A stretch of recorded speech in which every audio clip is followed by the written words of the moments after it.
Welcome to Soumi MK vlogs. இன்றைக்கி விலாகில் நம்ம சிம்பிளாக எப்பயும் பண்ணுற மாதிரி விநாயகர் சதுர்த்தி செலிப்ரேஷன் எப்படி பண்ணோம் அப்படின்றத இந்த வீடியோவில் பார்க்க போகிறோம். எந்த ஒரு பூஜைனாலும் அந்த மாக்கோலம் போடுவோம் வீட்டில். சிம்பிளாக எனக்கு தெரிஞ்ச மாதிரி போடுவேன். அழகாக கோலம்லாம் போட்டுட்டு இப்படி உள்ளே போயிட்டு வரத்துக்குள்ளே கோலத்தை கலைச்சி வச்சிட்டான். கேட்டால் இப்படி பதில் சொல்கிறான்,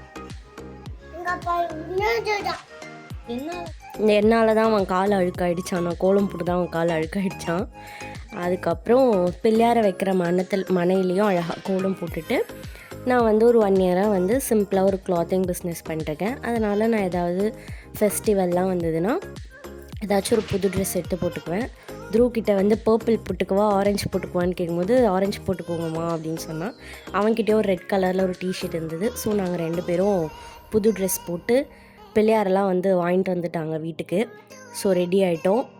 ஃபோட்டோவுக்கு இப்படி தான் ஒரு போஸ் கொடுப்பாரு, ஒரு மாதிரி நக்கலாக சிரிச்சுக்கிட்டு.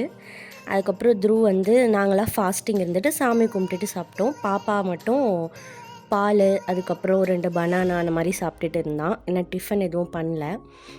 அதுக்கப்புறம் பிள்ளையாருக்கு முன்னாடி நாளே வீட்டில் இருக்க ஒரு குட்டி பிள்ளையார், நம்ம வீட்டில் எப்போவுமே இருப்பார் இல்லையா, அவருக்கு ஒரு குட்டி அருகம்புல் மாலையும், நம்ம புதுசாக இன்றைக்கி வாங்கிட்டு வந்த பிள்ளையாருக்கு ஒரு பெரிய அருகம்புல் மாலையும் கட்டி வச்சுட்டேன்.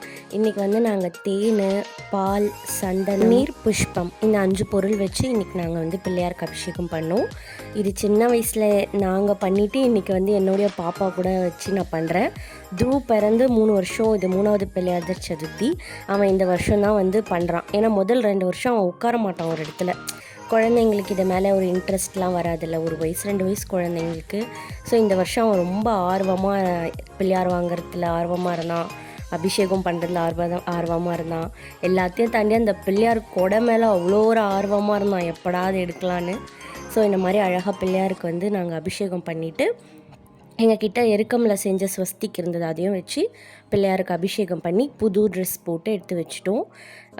அதுக்கப்புறம் நம்ம வாங்கிட்டு வந்த பிள்ளையாருக்கு சந்தனம், குங்குமம்லாம் வச்சுட்டு எருக்க மாலை, நம்ம வீட்டிலே கட்டின அருகம்புல் மாலை, அதுக்கப்புறம் பூ, அப்புறம் நம்மக்கிட்ட ஏதாவது செயின் இந்த மாதிரிலாம் இருந்தால் போட்டுட்டு விநாயகரோட தொப்பையில் ₹1 நாணயம் வைப்பாங்க, மஞ்சளில் துவைச்சி அதே மாதிரி வச்சுட்டு இன்றைக்கி சாமந்தி பூ போட்டு அவர் அழகாக டெக்கரேஷன் பண்ணி முடிச்சாச்சு.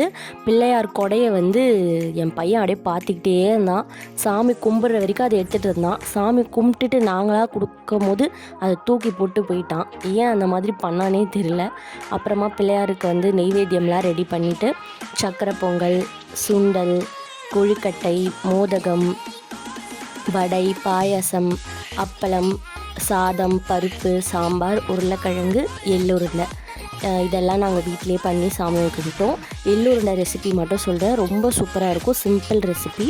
ஒரு 1/2 கப்பு எள்ளுக்கு 1/4 கப்பு வெல்லம், 1/4 கப்பு கம்மியாக கூட போட்டுக்கலாம்.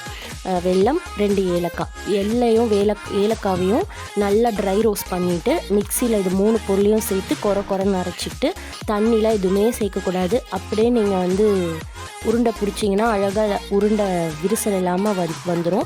அந்த உருண்டையை நம்ம ஒரு 2-3 நாள் அப்படியே ஸ்டோர் பண்ணி சாப்பிட்லாம். ஃப்ரிட்ஜில் வச்சுக்கிட்டோன்னா ஒரு வாரத்துக்கு மேலவே நல்லாயிருக்கும். நம்ம கடையில் வாங்குகிற உருண்டையை விட இது ரொம்ப டேஸ்ட்டு சூப்பராக இருக்கும். சின்ன குழந்தைங்களுக்கெலாம் இது நல்ல ஒரு சாப்பிட்றதுக்கும் நல்லாயிருக்கும். அவங்களுக்கு அடைச்சிக்கிறது இந்த மாதிரி இஷ்யூவும் வராது. இந்த உருண்டையை வாரத்தில் ஒரு 2 உருண்டை அந்த மாதிரி கொடுத்துட்டு வந்தோம்னா நல்ல ஒரு ஹெல்த்தி வெயிட் கெயின் இருக்கும். அப்புறமா சாயந்தரமாக பிள்ளையாருக்கு ஒரு தடவை தீபார்த்தனை காட்டிட்டு கோவிலில் எடுத்துன்னு போய் வச்சுருவோம். நம்ம வீட்டில் நிறைய மரம் இருந்ததுன்னா நம்ம ஒரு பக்கெட்டில் தண்ணி நிரப்பி அதில் பிள்ளையாரை இறக்கிட்டு மறுநாள் காலையில் நல்லா கரைஞ்சிடுவார். அவரை செடியிலெல்லாம் ஊற்றிடலாம்.